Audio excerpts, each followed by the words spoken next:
आज हम डेकार्त के ईश्वर विचार पर बात करेंगे। डेकार्त 3 तत्वों को मानता है: चित्त, अचित्त और ईश्वर। संदेह की पद्धति द्वारा चैतन्य रूप आत्म तत्व की सत्ता स्वतः सिद्ध हो जाती है।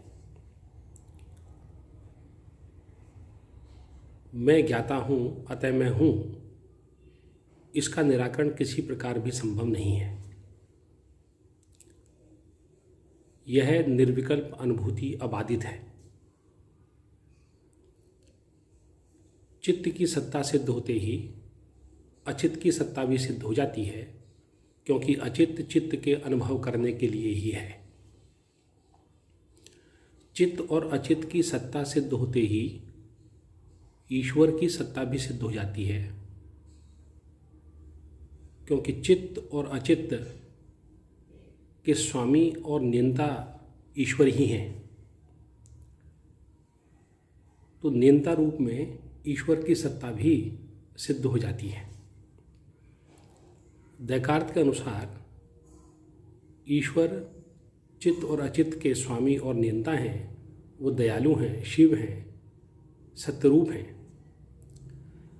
वह जगत के पार दिव्य लोक के निवासी हैं, जगत के निमित्त कारण हैं। ईसा मसीह ही उनके पुत्र हैं। उनके धर्म पर चलकर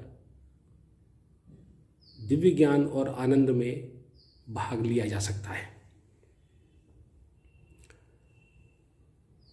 डेकार्त ईश्वर की सत्ता की सिद्धि में कुछ प्रमाण भी देते हैं।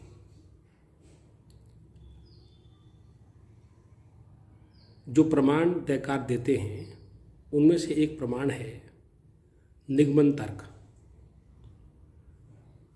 निगमन तर्क के अनुसार मुझे आत्मा की निर्विकल्प अनुभूति हो रही है। जिस पदार्थ की अनुभूति आत्मा के समान होती हो, अर्थात आत्मा के समान ही जिसकी सुस्पष्ट निर्विकल्प अनुभूति होती हो, वह पदार्थ भी सत्य होना चाहिए। ईश्वर की मुझे निर्विकल्प अनुभूति हो रही है, सुस्पष्ट अनुभूति हो रही है, अतः ईश्वर है।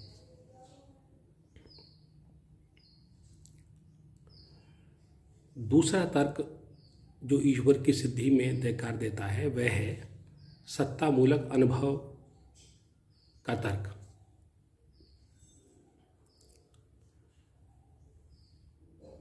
डेकार्त कहता है कि मेरे मन में जो पूर्ण सत्ता का प्रत्यय है वह अवश्य होनी चाहिए, क्योंकि मेरे मन में जो असीम सत्ता का प्रत्यय है वह पूर्ण है, और पूर्ण सत्ता का अनिवार्य होना सिद्ध है। पूर्ण सत्ता नहीं हो ऐसा संभव नहीं है। पूर्ण सत्ता का अर्थ ही है कि वह अनिवार्य है। अतः मेरे मन में जो असीम पूर्ण सत्ता का प्रत्यय है, तो वह सत्ता भी अनिवार्य है, अतः ईश्वर है।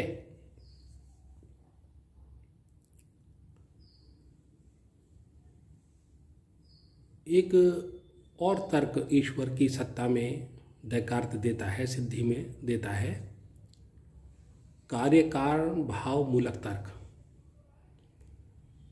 वह कहता है कि मेरे मन में असीम सत्ता का प्रत्यय है, तो इसका कारण क्या है?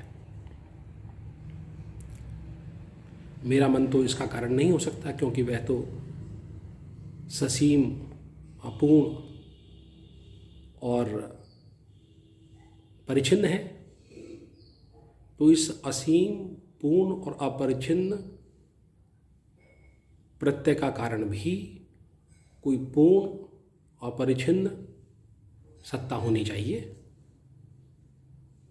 और वह ईश्वर है। तो मेरे मन में जो असीम, पूर्ण और सत्ता का प्रत्यय है उसका कारण ईश्वर है, अतः ईश्वर है, क्योंकि कारण उतना ही महान होना चाहिए जितना कार्य है।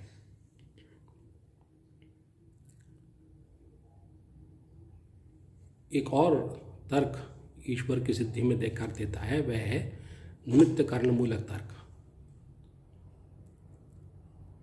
वह कहता है कि जगत अपूर्ण, सीमित, परिच्छिन्न और जड़ है, तो यह अपना कारण स्वयं नहीं हो सकता। जड़ जगत अपना कारण स्वयं नहीं हो सकता, यह तो केवल उपादान कारण हो सकता है। अतः इसका निमित्त कारण